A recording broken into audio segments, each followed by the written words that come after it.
folks. Whoa. What? Kentucky associate head coach Vince Marrow Damn is it. expected to become the general manager of the Louisville football program. Damn it. He is finalizing a 3-year deal there. He'll oversee roster management, recruiting, and the NCAA transfer portal. No way. Well, So- can we talk about? Whoa. Nick, you go ahead. So Wow. I obviously got ripped to pieces because I put that out there in the spring that Vince was talking about moving over. And then it was like, no, he's not going anywhere. And then he had the awkward interview with Matt. But there was a lot of smoke last week, in the last week or so. And I had some long conversations last night. And the part that I always questioned was that, like, what was it like? What would it look like? What would it be? General manager makes sense. He's never been shy about his affinity for Jeff Brom. He also, like, they haven't gotten any players from Ohio or Kentucky this year. A lot of the guys that he would traditionally get haven't gone there. And if you would like for me to paint a picture of what this means for Kentucky and not just a rivalry thing, this is like Game of Thrones. Like, imagine season 1 of Game of Thrones, where, like, Mark Stoops is the king, and then everybody's just kind of plotting to, like, gain favor or try to overthrow him. That's basically what's been happening at the University of Kentucky. And Vince was the hand of the king that was always in the king's favor. And, like, when things were going well, he was listening to him. And him and Stoops have had a falling out.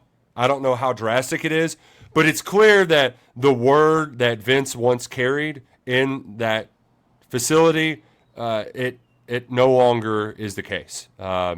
They started shifting away from it. Mark Stoops started listening from other people. I think Vince Marrow was incredibly, I don't know if irritated is the right word, but he was losing the political game, and he was looking for an out. This is a way for him to get out, to find a soft landing spot not far from home, and still be able to get players and paid at a relatively good price, I could say, compared to what his salary was at Kentucky. Man, so I think, as you said, like we heard this may be happening this week, but I didn't think it was going to happen this afternoon. Huge news. I think you've talked about it before. Vince is pretty familiar with the Brahms, so there's a relationship there. Obviously, we'll be covering this on KSR throughout the afternoon and evening, and pivotal moment in a already kind of interesting offseason. Yeah, this is also, we've been looking for red flags. This is the biggest one that's going to alert the most common fan base. The guys like on our board, like David Cornett and some other people, they've been pointing these out for a while. This is the one that is the nuclear atom bomb. He's the most popular assistant coach in Kentucky football history, and it's not even close.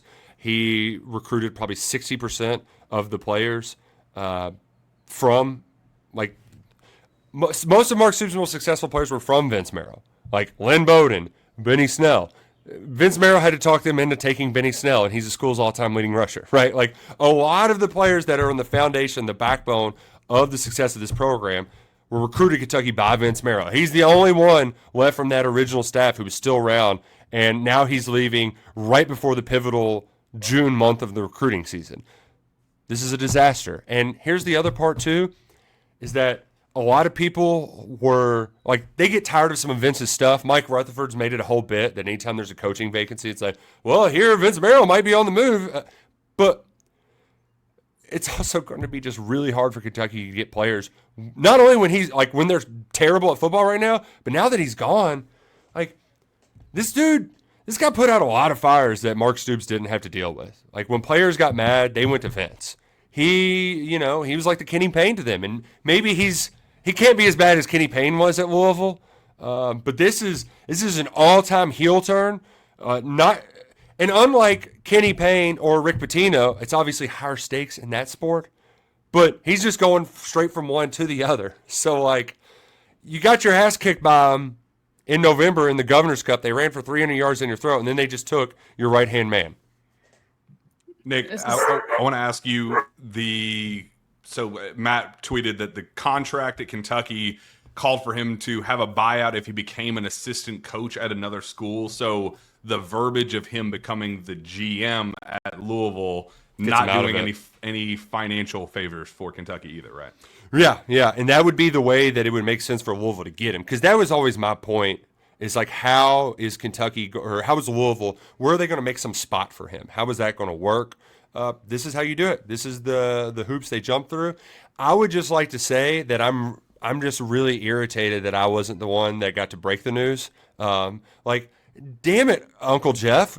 Like, come on, guys! Like, I'm for real. This is your Super Bowl. Seriously, This was your moment. This was supposed to be my scoop, and Thamel's the one who got it. Which, by the way, we did have stuff on. There was some stuff on KS Board as, like, I was surprised that whispers and smoke signals weren't getting out yet. I'd put them out previously, and they got laughed at. So I was waiting to see when it would come up. It took less than an hour for Thamel to go ahead and report that. So, well, what's really interesting about that is, so the On3 account, tweeted out the news, but the link they had was to the thread on KS Board, which I think may have been a subtle message that maybe Pete Thamel has an account on KS Board. If so, hi Pete, maybe you can make it into KS Board Q&A. I think that's kind of interesting. The whispers have been going around, but that thread did go up as soon as we started taping. So, man, a lot of work to be done. So unless you've got anything more, we'll let you get to it, man. Yep, need to get to it. I need to find that old message board post from like 3 months ago and really give people an I told you so. Well, guys, we may need some more Country Boy Brews to get through this off season and the next season. Huge news breaking at the end of another KSR Happy Hour. Shout out to our friends at Country Boy Brewing and Optimal Services Living. And guys, thanks for joining me. Next time we'll have a happy hour and see what else happens while we do it, right? Let's do it. All right. Bye, guys. Go Cats, and please save Kentucky football.